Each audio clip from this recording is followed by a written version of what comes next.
Hindi pwedeng hanggang dito lang ako. Ikaw ba? Ano bang pangarap mong maging? Ano pa ba yung mga lugar na gusto mong marating? Ano pa ba yung mga bagay na hangad mong gawin?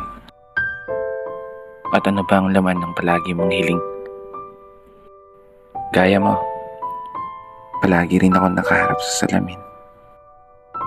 Pinakatititigan ng gusto yung sariling tumitingin.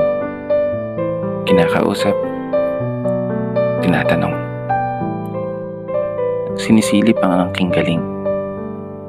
Baka sakaling biglang magising. Yung ako na gusto kong maging. Yung ako na may malayo nang narating.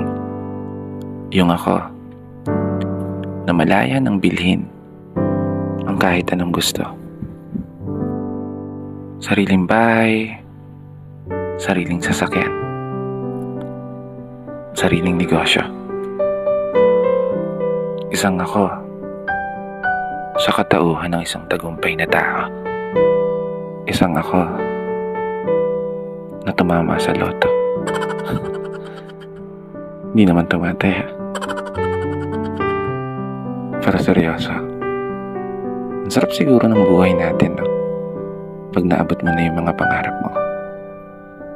Kapag nagawa mo ng mapasa kamay lahat ng mga hinahangad mo sa mundong to, at magiging isang kwento na lang yung kung paano at ano yung mga pinagdaanan mo. Isang kwento na maibabahagi mo sa ibang mga tao. Kaya naman, habang nandito tayo sa proseso, wag na wag mong susukuan yung mga pangarap mo. Kapag dumating ka man sa punto na palagi kang talo, umarap ka lang sa salamin at tignan ang sarili mo at subukan mong tanungin, hanggang dito na lang ba ako? At kapag biglang sumagot yan, tumakbo ka na.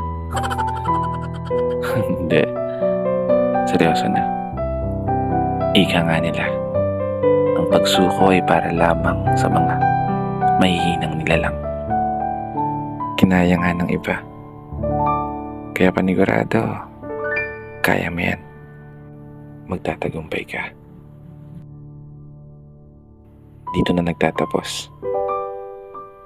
Kaya isang pagpupugay para sa lahat ng mga tao na patuloy